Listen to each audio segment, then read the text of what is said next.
Anniversary पर रिया का चौंकाने वाला फैसला। आकाश को मिला डिवोर्स, रेणुका हैरान। पूरी कहानी जानने के लिए वीडियो पूरा जरूर देखें। जैसे किसी बहती हवा ने अचानक दिशा बदल ली हो, वैसे ही रिया की दुनिया उस शाम उलट गई थी। सुबह तक वह अपनी पहली शादी की सालगिरह के सपनों में डूबी हुई थी, एक ऐसी शाम जो उसका और आकाश का रिश्ता नई शुरुआत की ओर ले जाए।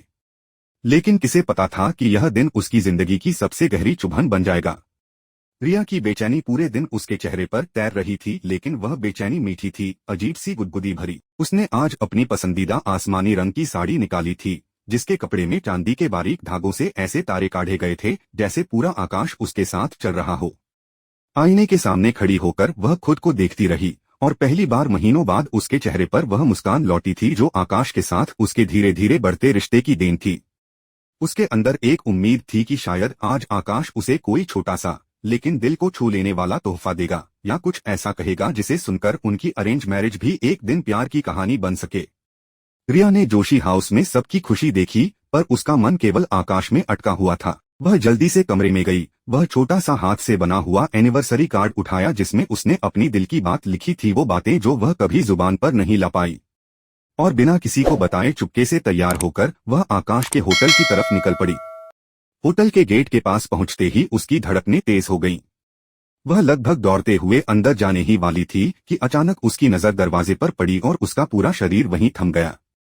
सामने आकाश था, उसका पति। लेकिन वह अकेला नहीं था।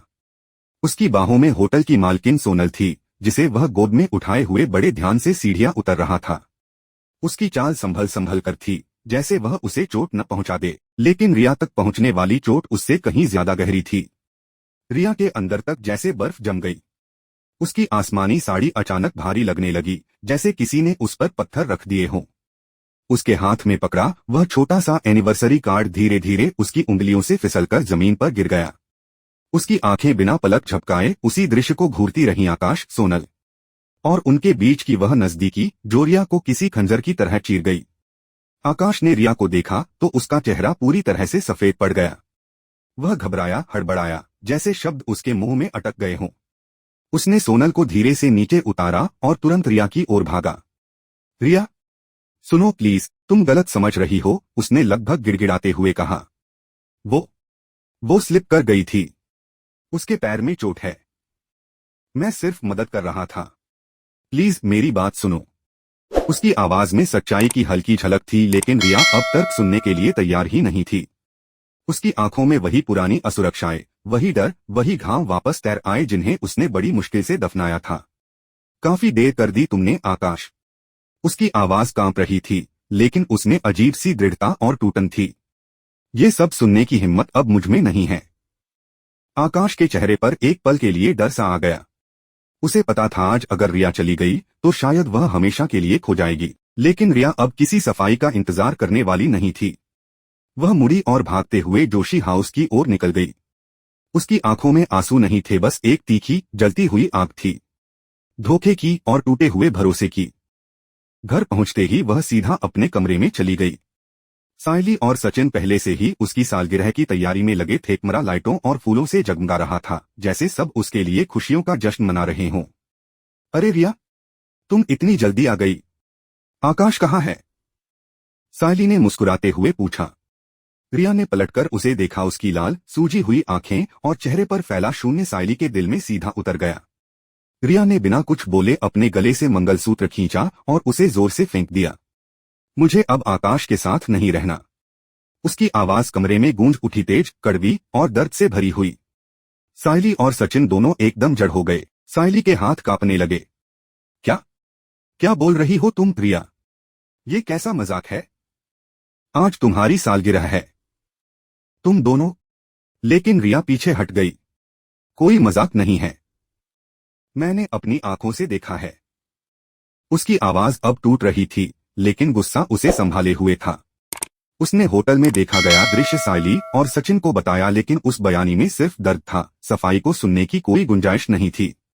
अगले ही पल उसने अपने कपड़े बदले, एक छोटा सा बैग उठाया और दरवाजे की तरफ बढ़ी। सचिन तुरंत उसे रोकने के लिए आगे आया। रिया, जरा सोचो, आज सालगिरह। लेकिन रिया उसकी बात सुनने के मूड में ही नहीं थी। उसके कदमों में वह दृढ़ता थी जो टूटे हुए दिल से पैदा होती है। उसने एक बार भी पीछे मुड़कर नहीं देखा, ना कमरे को, ना सायली को, ना सचिन को। उसके लिए यह शादी उसी क्षण खत्म हो चुकी थी। और उसके कदमों की वो तेज आवाज जोशी हाउस की दीवारों से टकराकर जैसे एक ही बात दोहरा रही थी, मैं आज अभी आकाश से डिवोर्स ले रही हूं। यह फैसला इतना अचानक नहीं था, लेकिन जिस तरह से रिया के भीतर सब कुछ एक साथ टूट गया, वह गुस्सा नहीं, एकदम घुटने जैसा एहसास था। सचिन ने उसे समझाने की बहुत कोशिश की, रिया, ऐसे बड़े फैसले इतनी जल्दबाजी में नहीं लिए जाते। कम से कम आकाश की बात तो सुन लो। शायद कोई गलतफहमी हो, लेकिन रिया जैसे किसी और ही दुनिया में जा चुकी थी। उसकी आंखों में वह थका हुआ खालीपन था जो किसी लंबे संघर्ष के बाद आता है। उसने धीरे लेकिन बेहद साफ आवाज में कहा, नहीं सचिन, मैंने बहुत कोशिश की है, बहुत सोचा है। इस रिश्ते में अब मेरा दम घुटता है। मैंने जिस आकाश को अपना पति माना था, शायद वह वही इंसान है ही नहीं। मैं और नहीं सह सकती। इतना कहकर उसने घर का दरवाजा खोला और बिना एक पल रुके बाहर निकल गई। वह उसी घर से दूर चली गई जिसने कभी उसने एक नई शुरुआत, एक नया भरोसा, एक नई उड़ान खोजने की कोशिश की थी। उस शाम उसकी चाल में न जल्दी थी, न हड़बड़ाहट, सिर्फ एक थकी हुई दृढ़ता थी, जैसे उसने खुद को बहुत समझाकर यह कदम उठाया हो। जब यह खबर देशमुख हाउस पहुंची तो माहौल एकदम बदल गया, जैसे कोई तूफान चुपचाप अंदर घुस आया हो। सबसे ज्यादा चोट रेणुका को लगी। वह कमरे में बैठी माथे पर हाथ रखे बहुत देर तक चुप रही, जैसे हर शब्द उनके दिल पर भारी पड़ रहा हो। डिवोर्स, वो भी सालगिरह के दिन। वह बुदबुदाई, कैसी बहू है, जरा सी बात पर घर छोड़ दिया, मेरे बेटे को बदनाम कर गई। पुराने जख्म, पुरानी नाराजगियां, पुरानी कड़वाहट सब फिर जाग उठी थीं। उन्हें लगा जैसे रिया शुरू से ही आकाश से दूर होना चाहती थी और अब एक मौका मिलते ही चली गई। दूसरी ओर जब आकाश घर पहुंचा तो उसे लगा जैसे जमीन उसके पैरों के नीचे से खिसक गई हो। सचिन ने गुस्से में उसे सब बता दिया, रिया की हालत, उसके शब्द, उसका जाना। आकाश ने अपनी सफाई देते हुए शायद सैकड़ों बार वही बात दोहराई, मैंने कुछ गलत नहीं किया। सोनल बस गिर गई थी, उसके पैर में चोट थी। उसने मदद मांगी और मैं उसे बाहर लेकर जा रहा था ताकि डॉक्टर बुला सकूं। इतना ही था। सायली ने सचिन को शांत किया और आकाश की तरफ सहानुभूति से देखा। शांत हो जाओ आकाश, रिया अभी बहुत दुखी है। वह तुम्हारी बात सुनने की हालत में नहीं होगी, लेकिन वह जल्द ही सच समझ लेगी।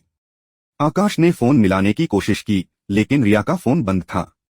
शायद वह उससे जितनी दूर हो सकती थी उतनी दूर जाना चाहती थी। वह किसी ऐसी जगह पहुंची थी जहां वह खुद को कुछ दिनों के लिए दुनिया से छुपा सके ताकि उस घाव को थोड़ा भर सके जो उसी दिन लगा था जिस दिन उसे प्यार और सुरक्षा की उम्मीद थी। उसके दिल में किसी तरह की नफरत नहीं थी। आकाश के लिए जो जगह थी वो अभी भी खाली थी, लेकिन दर्द उससे कहीं ज्यादा गहरा था। वह एक बेहद चुभता हुआ खालीपन था, जैसे उड़ने की कोशिश में उसके पंख ही टूट गए हों। उसने महसूस किया कि रिश्ते का धागा टूट जाए तो उसे जोड़ना असंभव नहीं, लेकिन बेमिसाल दर्द देने वाला होता है। और रिया अभी दर्द से लड़ने के बजाय सांस लेना चाहती थी, अपनी शर्तों पर। अगली सुबह का माहौल बिल्कुल अलग था। सचिन कुछ ज्यादा ही चिड़चिड़ा दिख रहा था। उसने तेजस को छोटे छोटे तंज कसते हुए कहा, कहीं तू रिया और आकाश की सालगिरह का तोहफा तो लाना भूल नहीं गया। सायली समझ गई कि आज सचिन का मूड संभालना आसान नहीं होगा, लेकिन रिया के लिए सालगिरह के गिफ्ट मायने ही क्या रखते थे। उसके लिए असली खुशियां थीं उसका परिवार, उसकी दुनिया। इसी बीच सचिन को फोन आया एक अजनबी का। उसने बताया कि उसे सचिन का मोबाइल मिला था। बातचीत में पता चला कि यह मोबाइल उस दुकान तक शिखा के कारण पहुंचा था। सचिन को तुरंत शक हुआ कि इस मामले में रोशनी का हाथ हो सकता है। सायली ने उसे शांत करते हुए कहा, सचिन, किसी निष्कर्ष पर पहुंचने से पहले सच्चाई जान लो, गुस्से में कुछ मत सोचो। वह उसकी बात मानकर सीधे शिखा के घर पहुंचा। उसने मोबाइल दिखाकर पूछा, क्या यह तुम्हारा है? शिखा के चेहरे पर घबराहट साफ थी, लेकिन उसने जवाब दिया, मैंने एक पुराना फोन खरीदा था, शायद वही खो गया होगा। सचिन को उसकी बात में सच्चाई नहीं दिखी।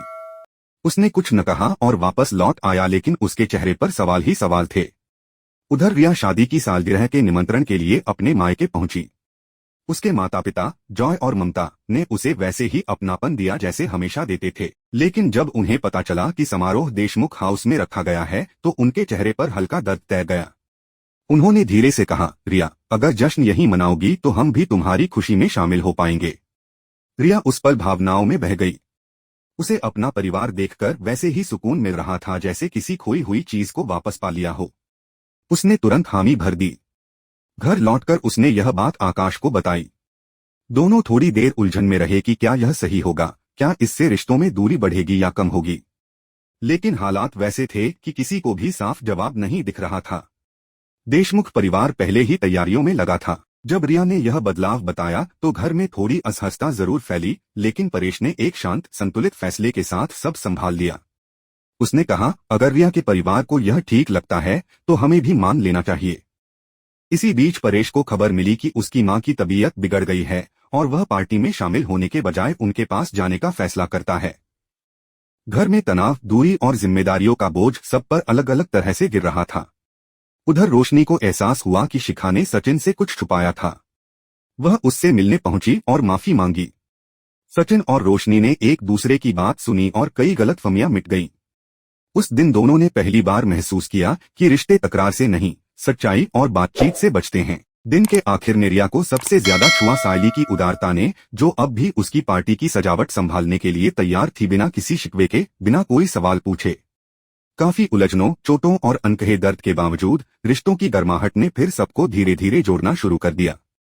यही तो उड़ने की आशा की कहानी है, जहां उम्मीद टूटती है लेकिन पूरी तरह कभी मरती नहीं। वह किसी कोने में फिर से जन्म लेने के इंतजार में रहती है। आज के एपिसोड में बस इतना ही। कमेंट करके बताइए आपको यह कहानी कैसी लगी।